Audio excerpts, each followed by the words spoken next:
नमस्कार, मैं doctor Vijay Kumar Rai, gastroenterologist and liver specialist.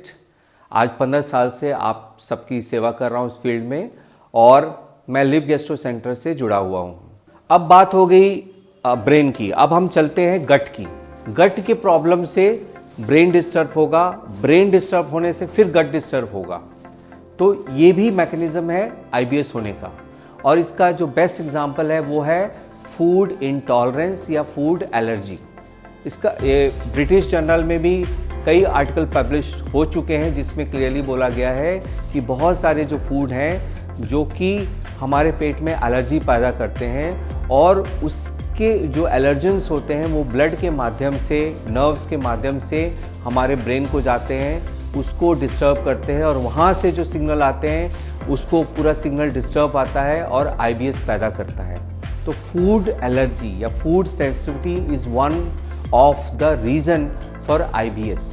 तो ये देखा आपने कि आपके गट ने गड़बड़ किया ब्रेन को, ब्रेन के डिस्टर्बेंस से फिर आपका गट डिस्टर्ब हुआ। तो इसके लिए बहुत ही कुछ सिंपल टेस्ट हैं, ब्लड टेस्ट हैं, जिससे हमको पता चल जाता है कि कौन कौन सा फूड आपके लिए अच्छा नहीं है, आप उससे सेंसिटिव हो। और जब हम धीरे धीरे उस फूड को एलिमिनेट करते जाते हैं तो आईबीएस भी ठीक होते जाता है। गट से संबंधित जो सेकंड मुख्य कारण है वो है स्मॉल इंटेस्टाइनल बैक्टीरियल ओवरग्रोथ, जिसको शॉर्ट फॉर्म में सिबो बोलते हैं। इसका क्या मतलब होता है? इसका मतलब ये होता है कि हमारे जो इंटेस्टाइन है, जो आते हैं, उसमें दो प्रकार के ऑर्गेनिजम्स रहते हैं, बैक्टीरिया, वायरस, फंगस, बहुत सारे ऑर्गेनिजम्स हैं। उसमें दो टाइप में हम क्लासिफाई करते हैं। एक हो गए कि बैड और एक होते हैं गुड। सो बैड बग्स भी हैं, गुड बग्स भी हैं। बॉडी दोनों को बैलेंस करके चलता है। बैड बग्स के इफेक्ट को गुड बग्स जो होते हैं वो न्यूट्रलाइज कर देते हैं, जिसके कारण बॉडी चलता रहता है। कभी कभी ये जो बैड बग्स हैं वो बढ़ जाते हैं ड्यू टू वेरियस रीजन्स। उसके बहुत सारे अलग अलग रीज़न हैं और उसकी डिटेल में चर्चा हम कभी और करेंगे। तो जो बैड बग्स हैं ये बहुत सारे केमिकल्स, टॉक्सिन्स रिलीज़ करते हैं जो ब्लड के द्वारा ब्रेन को जाते हैं और अफेक्ट करते हैं, और कभी कभी ये डायरेक्टली गट को अफेक्ट करते हैं, जिसके कारण आईबीएस के सिम्टम पैदा होते हैं। गुड पार्ट ये है कि इसका इलाज बहुत सरल है। इसमें हम लोग 14 दिन की एक दवा देते हैं, रिफैक्सिमिन, और वो दवा देने से सारे जो बैड बग्स हैं वो ख़त्म हो जाते हैं और गुड बग्स जो हैं आपके अंदर बढ़ने लगते हैं। इसके अलावा हम लोग कुछ डाइटरी एडवाइस करते हैं, जैसे कि आप कर्ड खाइए। कर्ड में बहुत सारे गुड बैक्टीरिया होते हैं जो कि हमारे जो गुड बग्स की जो कंसंट्रेशन है उसको बढ़ाने लगते हैं। इसके अलावा कुछ प्रोबायोटिक्स हैं जो हमें इसमें हेल्प करते हैं। तो ये जो सेकंड मैकेनिज्म आपने देखा जो गट से संबंधित है, जिसको बोलते हैं हम लोग सिबो और डिसबायोसिस, ये भी एक बहुत बड़ा इंपॉर्टेंट कारण है आईबीएस होने का। इसके अलावा गट से संबंधित और कारण हैं, जैसे कि क्रॉनिक लो लेवल इन्फेक्शन। कोई आप पानी पी रहे हैं या कुछ खाना खा रहे हैं, उससे आपको एक लो लेवल में इन्फेक्शन जा रहा है जो आपके पेट को डिस्टर्ब कर रहा है, उसके कारण भी आपको आईबीएस हो सकता है। तो अभी तक हमने आईबीएस को समझा, आईबीएस डाइजेस्टिव सिस्टम को समझा और आईबीएस कैसे होता है इसको समझा, उसके कारण को समझा।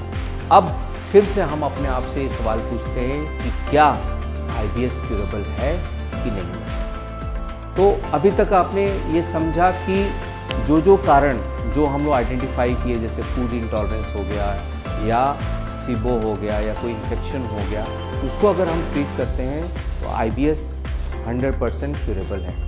इसके अलावा जो ब्रेन रिलेटेड जो फैक्टर्स हैं, जैसे स्ट्रेस है, एंजाइटी है, इसको अगर हम ट्रीट करते हैं तो आईबीएस 100% क्यूरेबल है। फिर भी क्यों नहीं ठीक होता है, क्या कारण है? उसके कारण हम लोग खुद हैं, पेशेंट खुद है। क्यों? क्योंकि जो ब्रेन रिलेटेड फैक्टर्स हैं, जो स्ट्रेस है, जो एंजाइटी है, जो क्या सोच रहा है, जो इतने दिनों से अपने अंदर जो उसने एंजाइटी पाल रखी है, जो अपना स्ट्रेस पाल रखा है, जो उसका थिंकिंग पैटर्न है, रोज़ वो वही चीज़ सोच रहा है, तो वो उससे निकल ही नहीं पा रहा है। वो उस एंजाइटी से, उस स्ट्रेस से अपने आप को निकाल नहीं पा रहा है। उसके लिए उसको प्रोफेशनल हेल्प की ज़रूरत है, काउंसलर्स की ज़रूरत है। उसको हम लोग वर्कशीट देते हैं रेगुलर उसको एक वर्कशीट दिया जाता है, जिससे धीरे धीरे धीरे धीरे उसके जो माइंड में जो परत जमी हुई है एंजाइटी स्ट्रेस की इतने दिनों से, वो जब वो निकलती जाती है धीरे धीरे उसको कॉन्फिडेंस बिल्डअप होता जाता है, तब जाके IBS क्योर होता है। ये एक दिन का काम नहीं है।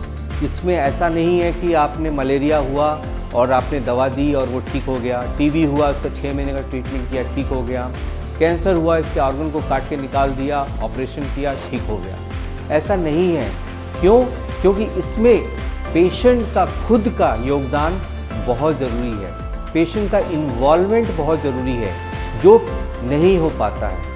IBS को क्योर करना है तो उसके लिए एक सिस्टमेटिक हॉलिस्टिक अप्रोच में जाना होगा और उसको हर एंगल से उसके ऊपर काम करना होगा, तब जाके IBS ठीक होगा और IBS के पेशेंट इस बीमारी से पूरी तरह से निजात पा सकते हैं। तो अंत में मैं यही बोलूँगा कि IBS क्यूरेबल है और नहीं भी है जब डॉक्टर और पेशेंट का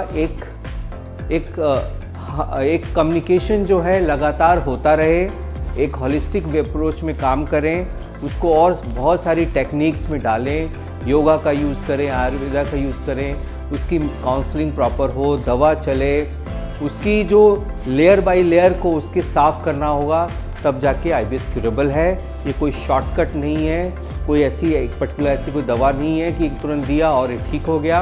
अगर आप ऐसा सोचते हैं कि कोई शॉर्टकट है, कोई मैजिकल बुलेट्स है, तो IBS क्यूरेबल नहीं है। लेकिन अगर आप सोचते हो कि IBS का ट्रीटमेंट एक प्रोसेस है और प्रोसेस में जाने पे ये ठीक हो सकता है, तो IBS क्यूरेबल है। इसी प्रिंसिपल्स को ध्यान में रखते हुए हमारे यहाँ लिव गैस्ट्रो में हमने एक 4 पिलर अप्रोच प्रोग्राम तैयार किया है IBS के पेशेंट्स के लिए, जिसमें मैं और मेरे साथ जो हमारी टीम है, डाइटिशियन की टीम है, काउंसलर की टीम है, साइकोलॉजिस्ट हैं, कभी कभी हम साइकेट्रिस्ट की भी उसमें हेल्प लेते हैं, हमारे मोटिलिटी एक्सपर्ट्स हैं, ये सारे लोग मिल के एक साथ पेशेंट के लिए काम करते हैं और हर स्टेप पे हम पेशेंट्स को हेल्प करते हैं, उनको रेगुलर फॉलोअप में रखते हैं।